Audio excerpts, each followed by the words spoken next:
Hello friends, welcome to my channel. Friends, AP triple సంబంధించి మళ్ళీ మనకి అప్లై చేసుకోవడానికి ఆప్షన్ ఇస్తామని చెప్పారు కదా. ఈరోజు న్యూస్ కూడా వచ్చింది. ఎందుకంటే రీవెరిఫికేషన్లో ఎవరికైతే మార్క్స్ బాగా యాడ్ అయ్యాయో, అంటే కొంతమంది ఫస్ట్ ఫెయిల్ అయిపోయారు, తర్వాత రీవెరిఫికేషన్లో అయితే చాలా ఎక్కువ మార్క్స్ వచ్చాయి కొంతమంది స్టూడెంట్స్కి. ఇలాంటి వాళ్ళు ట్రిపుల్ ఐటీకి ఫెయిల్ అయిపోయామనే ఉద్దేశంతో అప్లై చేయడానికి అవకాశం లేకుండా పోయింది కదా. సో మరి అటువంటి వారు మళ్ళీ అప్లై చేసుకోవడానికి ఆప్షన్ అయితే మనకి జూన్ 2, 3వ తేదీల్లో ఇస్తానని ఆల్రెడీ ఈరోజు న్యూస్ వచ్చింది. మనకి 2వ తేదీ, 3వ తేదీలో ఆప్షన్ కూడా ఇస్తారు. అటువంటి వారందరూ కూడా మళ్ళీ అప్లై చేసుకోవచ్చు. అలాగే ఇంకా ఎవరైనా అప్లై చేయకపోతే వాళ్ళు అప్లై చేసుకోవచ్చు. నెక్స్ట్, ఎవరైతే ఆల్రెడీ అప్లై చేసి కొన్ని మిస్టేక్స్ చేశారో అటువంటి వాళ్ళు ఎడిట్ ఆప్షన్ అనేది ఇస్తారు. సో వాళ్ళు కూడా మిస్టేక్స్ సరి చేసుకోవచ్చు అండి. ఎందుకంటే వాళ్ళు ఆల్రెడీ పేమెంట్ చేసేసారు కదా, మళ్ళీ పేమెంట్ చేయాల్సిన అవసరం లేదు. మరి మళ్ళీ మనకి 2వ తేదీ, 3వ తేదీన ఆప్షన్ ఇస్తే మరి మనకి జూన్ 5వ తేదీన రిజల్ట్స్ వస్తాయా, రావా, లేట్ అవుతాయని చాలామంది అడుగుతున్నారు. ఫ్రెండ్స్, మనకి అఫీషియల్ వెబ్సైట్లో ఇచ్చిన న్యూస్, అలాగే సాక్షి, ఈనాడు పేపర్లో ఇచ్చిన న్యూస్లో అయితే జూన్ 5నే మనకి ఉంది. ఒక ఆంధ్రజ్యోతిలో మాత్రమే జూన్ 6వ తేదీన ఇచ్చారు. అది కూడా మిస్టేక్ వల్ల అయ్యి ఉండొచ్చు. సో మరి దాన్ని అయితే జూన్ 5, 6 చేంజ్ చేశారో లేదో తెలియదు. కానీ ప్రస్తుతానికైతే మళ్ళీ మనకి 3వ తేదీ వరకు, 2 నుంచి 3వ తేదీ వరకు ఆప్షన్ ఉంటుంది. కాబట్టి మళ్ళీ కొంతమంది అప్లై చేసుకుంటారు కాబట్టి మళ్ళీ మనకి మెరిట్ లిస్ట్ అనేది వాళ్ళని యాడ్ చేసి ప్రిపేర్ చేయాలి.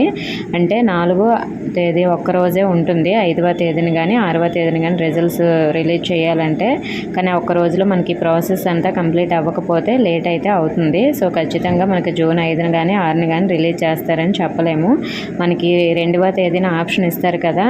సో మరి 2వ తేదీన ఆప్షన్ ఇచ్చిన రోజే మనకి రిజల్ట్స్ అనేవి 5న, 6న రిలీజ్ చేస్తారా, లేదంటే మళ్ళీ 7వ తేదీ, 8వ తేదీ, లేదంటే 9, 10 ఈ డేట్స్లో రిలీజ్ చేస్తారా అనేది మనకి అఫీషియల్ వెబ్సైట్లోనే ఇన్ఫర్మేషన్ అనేది పెడతారండి. మ్యాక్సిమం మనకి ఈ నెల 5వ తేదీన రిలీజ్ చేయకపోవచ్చు. ఎందుకంటే ఇది మళ్ళీ మనకి మెరిట్ లిస్ట్ అనేది ప్రిపేర్ చేయాలి. చాలా ఎక్కువ మార్క్స్ వచ్చిన వాళ్ళు ఉంటారు కాబట్టి వాళ్ళని ముందుకు పెట్టాలి. ఆల్రెడీ ఒకవేళ లిస్ట్ ప్రిపేర్ చేసి ఉంటే లాస్ట్ సీట్ వచ్చిన వాళ్ళకి సీట్ అనేది క్యాన్సిల్ అయిపోయే అవకాశం ఉంటుంది. ఎందుకంటే ఇప్పుడు ఒక స్టూడెంట్కి రీవెరిఫికేషన్ తర్వాత 575 వచ్చాయంట, తన గవర్నమెంట్ స్కూల్ అంట. మరి ఇప్పుడు తనకి 24 మార్క్స్ యాడ్ చేస్తే 595+ ఉంటుంది.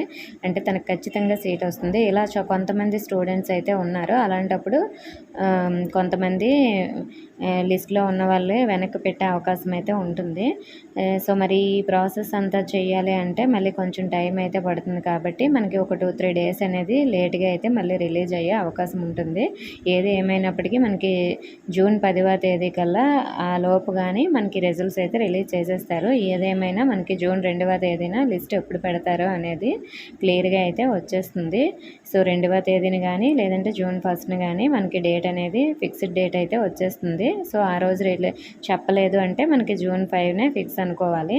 సో మరి నేనైతే ఏ చిన్న విషయం మనకి అప్డేట్ వచ్చినా నేను వెంటనే వీడియో చేస్తాను. మన ఛానల్ ఫాలో అవ్వండి. ఇంకా ఏమైనా డౌట్స్ ఉంటే కామెంట్ చేయండి. ఇన్ఫర్మేషన్ వస్తే వీడియోని లైక్ చేసి మీ ఫ్రెండ్స్కి షేర్ చేయండి.